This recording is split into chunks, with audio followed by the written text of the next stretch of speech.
please forgive my ignorance on this if this is not exactly part of this conversation, but if this money is allotted to the restaurants, as the PPP was basically a payroll protection plan, right now we're experiencing many additional costs as far as keeping the doors open.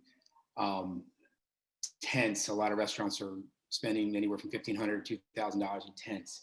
We're having to pay black market prices right now, and that means Facebook Marketplace for heaters because they're not in supply. With the heaters, because people want to be outside, you're talking about potentially, close to $800 a week for a lot of restaurants in propane. And these additional costs, gloves have doubled, if not tripled in a lot of cases. And a lot of times they're not available.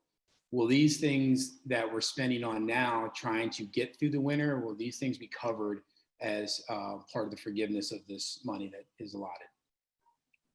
Great question, Chris. And the answer is yes. This is designed to help make restaurants whole and deal with the income you have this year compared to what you had last year. And the pattern of expenses has shifted, and you will be able to use your grant under this proposal any way you need to in order to keep your restaurant afloat. There'll be changes in terms of personnel. You probably won't use as many personnel because the area in which you operate is going to change. And as you say, there's many new expenses in terms of everything from propane and heaters to what you need to do with shields and cleaning. This grant is for the restaurant to use as they see fit to stay in business now. No one's going to second guess. There aren't categories that you have to expend.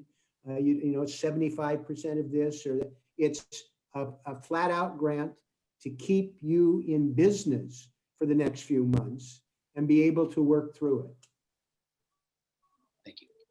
And the basic intent here is to get back to a point where you can employ just as many people as you used to employ, to get back to a point when we have testing across the country and we're able to get the virus under control, that you will have doors to open and be able to welcome people back into an operation. And so kind of to Earl's point, I know that the initial 75-25 rule for PPP, which we ultimately did shift through legislation, and I worked on that very closely, was very restrictive.